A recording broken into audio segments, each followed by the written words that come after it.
Salah satu dari sekian banyak kisah Nabi dan Rasul dalam sejarah Islam, kisah Nabi Idris alaihissalam ini cukup unik. Peristiwa ini terjadi pada bulan Muharram, salah satu dari 4 bulan yang dimuliakan. Disebutkan bahwa Nabi Idris alaihissalam diperkenankan oleh Allah untuk melihat surga dan neraka. Permintaan tersebut dikabulkan dan beliau diantar oleh malaikat menuju langit. Malaikat yang menemaninya juga unik, bukan Jibril seperti lazimnya. Nabi Idris alaihissalam ditemani malaikat maut, Israil. Nabi Idris merupakan salah satu nabi yang memiliki kedudukan cukup tinggi. Pasalnya nabi yang ceritanya dikisahkan setelah Nabi Adam tersebut merupakan sosok yang sangat cerdas. Nabi Idris juga merupakan satu dari sekian nabi yang Rasulullah jumpai kala perjalanan beliau ke Sidratul Muntaha. Dan ceritakanlah Muhammad kisah Idris di dalam kitab Al-Quran. Sesungguhnya dia seorang yang sangat mencintai kebenaran dan seorang nabi, dan kami telah mengangkatnya ke tempat martabat yang tinggi. Quran Surah Maryam 56-57. Nabi Idris alaihissalam diberikan oleh Allah kepandaian dalam berbagai bidang ilmu dan keterampilan. Beliau juga diberi kemampuan untuk menciptakan alat-alat dalam upaya mempermudah pekerjaan manusia. Menurut Ibnu Ishaq, Nabi Idris merupakan orang pertama yang mulai menulis dengan pena, menjahit baju dan memakainya pada zamannya. Orang lain masih memakai kulit binatang, dan manusia pertama yang mengerti ilmu medis. Bersahabat dengan malaikat Israil. Suatu ketika, malaikat Israil memohon kepada Allah untuk diizinkan turun ke bumi. Alasannya ingin menemui Nabi Idris. Namun bukan untuk memenuhi urusan mencabut nyawa, melainkan karena ingin berkunjung saja. Allah pun mengizinkan. Malaikat Israil pun turun ke bumi, membawa beberapa makanan untuk diberikan kepada Nabi Idris. Nabi Idris pun awalnya mengira bahwa malaikat Israil adalah tamu biasa. Itulah kenapa Nabi Idris tidak curiga sama sekali dan menyambut tamunya tersebut dengan ramah tamah. Bahkan Nabi Idris mengiyakan saat tamunya tersebut menyebut ingin menemaninya dalam menyebarkan ajarannya. Mereka pun selama beberapa hari berpergian bersama. Namun setelah 4 hari, Nabi Idris merasakan ada yang tidak biasa dengan tamunya tersebut. Nabi Idris yang penasaran bertanya, "Wahai Fulan, sebenarnya siapa dirimu?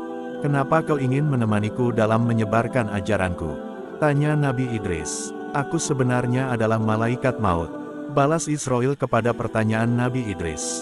Nabi Idris terkejut mendengarnya. Dia berprasangka bahwa alasan Israil mendatanginya adalah karena waktu hidupnya sudah habis. "Wahai malaikat Israil, ada apakah gerangan kau datang? Apakah kau datang untuk mencabut nyawaku?" Tanya Nabi Idris lagi. Namun Israil tidak mengiyakan. "Sesungguhnya, aku hanya datang untuk mengunjungimu, dan Allah mengizinkan." Lanjut Israil lagi. Nabi Idris terdiam. Namun beliau memutuskan untuk menerima segala ucapan malaikat Israil dan melanjutkan kesehariannya. Nabi Idris dan malaikat Israil berkehidupan layaknya sahabat. Terkadang mereka mengobrol dan membicarakan sesuatu.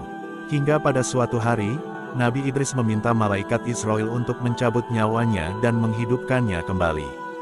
Allah pun mengabulkan, hingga pada akhirnya malaikat Israil mencabut nyawa Nabi Idris. Israil bahkan merasa iba saat melihat sahabatnya tersebut kesakitan. Saat Nabi Idris sudah meninggal, Israil memohon kepada Allah untuk menghidupkannya kembali. Maka Allah menghidupkannya kembali. Nabi Idris terbangun dengan tangisan sejadi-jadinya. Di benak beliau terus membayangkan tentang betapa sakitnya orang-orang yang dicabut nyawanya. Hingga atas kejadian tersebut, beliau semakin gencar dalam menyebarkan ajarannya dan kebaikan antara satu sama lain. Perjalanan Nabi Idris melihat surga dan neraka. Pada suatu hari, Nabi Idris dan malaikat Israil sedang beribadah bersama. Kala itu, Nabi Idris mengajukan suatu permintaan tidak biasa lagi kepada malaikat Israil. "Wahai Israil, bisakah kau memperlihatkan surga dan neraka kepadaku?" Tanya Nabi Idris. Malaikat Israil terkejut lagi mendengar permintaan Nabi Idris. "Wahai Nabiullah, lagi-lagi engkau meminta sesuatu yang aneh. Mengapa engkau meminta hal semacam itu?" Bahkan dari para golongan malaikat pun takut melihat neraka. Israil mempertanyakan, "Jujur saja, aku sungguh takut dengan azab Allah. Namun semoga imanku menjadi lebih tebal setelah melihatnya," jawab Nabi Idris. Nabi Idris pun berdoa kepada Allah untuk memohon restu. Setelah diizinkan maka berangkatlah malaikat Israel bersama Nabi Idris ke neraka. Malaikat Malik yang bertugas sebagai penjaga pintu neraka pun mempersilahkan mereka berdua masuk. Di dalam, saking tidak kuatnya melihat berbagai siksaan dan kepedihan yang diberikan kepada manusia-manusia yang melanggar perintah Allah, Nabi Idris langsung pingsan. Sesungguhnya itu adalah pemandangan paling mengerikan yang tidak bisa dibayangkan manusia manapun. Tujuan kedua mereka adalah menuju surga. Setelah dipersilahkan oleh malaikat Ridwan mereka pun masuk.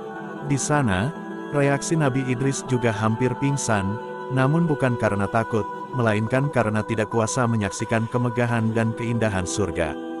Pandangan Nabi Idris terpaku kepada sungai-sungai yang airnya begitu jernih seperti kaca.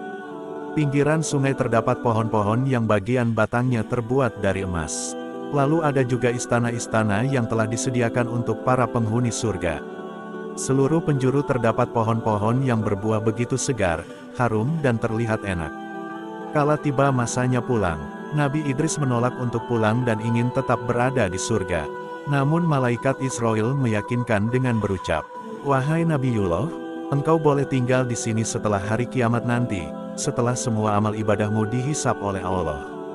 Saat itulah engkau bisa menghuni surga bersama para nabi dan orang beriman lainnya," ujar malaikat Israel. Mendengar itu, Nabi Idris merasa damai. "Ya, aku ingin beribadah kepada Allah sampai hari kiamat nanti. Sesungguhnya apa yang dikisahkan di atas merupakan pengingat kita untuk lebih taat kepada Allah dan setiap apa yang kita lakukan akan ada balasan yang setimpal, baik itu kebaikan maupun keburukan." Demikianlah kisah Nabi Idris yang diangkat ke langit dan persahabatannya dengan malaikat.